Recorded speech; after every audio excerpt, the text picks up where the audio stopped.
Hello and welcome to Signature TV News Highlight for this Tuesday. I am Marvelous Obomman. The court the Appeal of Cotonou has decided to detain Yoruba Nation agitator Sunday Igboho in prison custody pending further investigation. The court rejected Nigeria's request for his immediate extradition of Igboho. The court, which was expected to start hearing the case at 10 a.m., began sitting at 5 p.m. after the police ejected Igboho's supporters and journalists. According to reports, the session lasted till about midnight when the court decided to hold Igboho in prison. 4 additional abducted students of Bethel Baptist Secondary School in Kaduna State have regained their freedom. A top official of the school told journalists on Monday that the 4 students escaped from the forest last night, where they were held captive by the abductors. The latest development therefore brings the total number of the rescued students to 38 out of the 121 that were abducted by bandits on July 5th. 83 other students are still in the custody of the kidnappers inside the forest, with their parents and the school management praying fervently for their safe return. On Sunday, 28 more abducted students of the school also regained their freedom.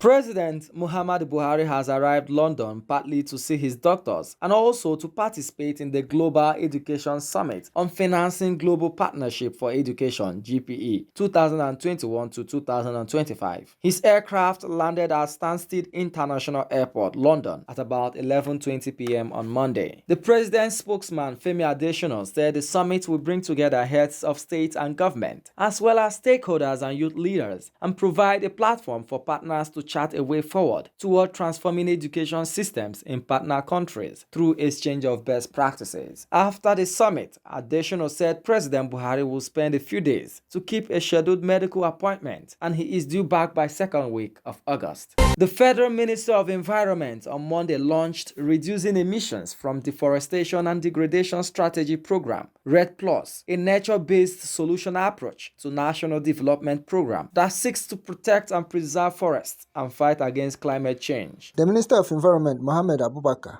who launched the RED+ document, stated that the program would run for the next 30 years. According to him, the program was targeted to reduce emissions by 20% in the next 10 years and make Nigeria become a climate-resilient and self-reliant nation. He called on United Kingdom and other international partners to continue to support Nigeria's effort to protect its natural resources as well as contributing in combating global climate change.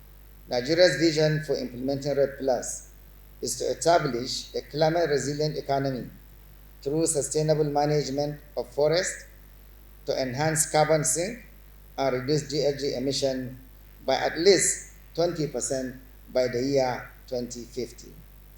Recognizing the significance of the forest and land sector as a source of Nigeria's GHG emissions and the need for international support to help develop and implement nature-based solutions identified in the strategy. Result-based payments for successful implementation of the RED+ strategy can be blended with other private and public sources of finance to support a healthy forest sector. We call on the UK and other governments through their High Commission and embassies here in Nigeria to hear and to amplify our message that we are like many other nations, are suffering from the effect of climate change today, that we are committed to protecting and improving our own natural environment for the benefit of Nigerians, while also combating global climate change.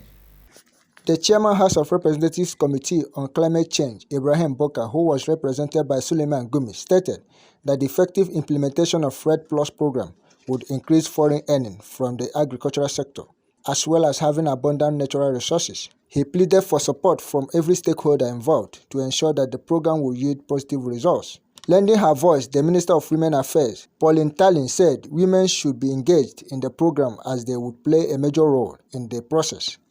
Diversification of Nigeria's economy is a major agenda of the administration of the President, Federal Republic of Nigeria, President Muhammadu Buhari, and the success of RED+ will open yet another major revenue drive for the country.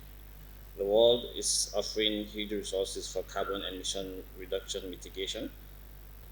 All we need to do is put our acts together, support the Red Plus initiative, and Nigeria can be a major beneficiary of a good environment and economic boost. For this launch to be sustained, we must constantly engage women as crucial partners in this regard. Be assured of the readiness of the Federal Ministry of Women Affairs to continuously work with the Federal Ministry of Environment to drive this process.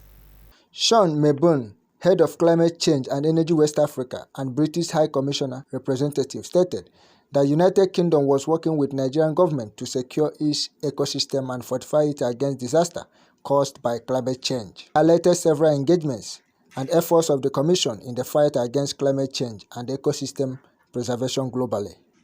The World Bank country representative, Shobham Shodure, who was represented by Dr. Montavane, commended the Nigerian Ministry of Environment for their relentless effort in developing the program. We have also been working with Nigeria's Federal Ministry of Agriculture and Rural Development on the COP26 Sustainable Agriculture Dialogue and how to better target policy and support that can help both farmers and consumers without harming nature and the climate, which is also what Red Plus seeks to do. By collaborating with others, federal government can underpin successful interventions that support climate and biodiversity and livelihoods. This is a big milestone for Nigeria's fight against global climate change and a substantial contribution of Nigeria to the global agenda for mitigation. Reducing emissions from deforestation and degradation Red Plus was born out of the United Nations Framework Convention on Climate Change in Cancun, which encouraged developing country partners to contribute to climate mitigation action in the forest sector. In Abuja, Chibuezobi for Signature TV. Nigeria's Tigers lost their first game against USA women's basketball team at the Tokyo Olympics. The US team got off to a positive start with an 81-72 win over Nigeria in their first game of the tournament. The Nigeria team, however, reduced their 20-point deficit recorded against the US team in a friendly game to 9. The Nigerian team will face France in their next match on Friday. Remember, safety and security begins with you. Be patriotic and report any suspicious activity to law enforcement agencies. Please stay safe. That's the Signature TV News Highlight. For details, please visit www.signaturetv.org. And please don't forget to join us later in the evening for Signature TV News Update. On behalf of my producer, Damilola Abudu, thanks for watching. I am Marvelous Obomman.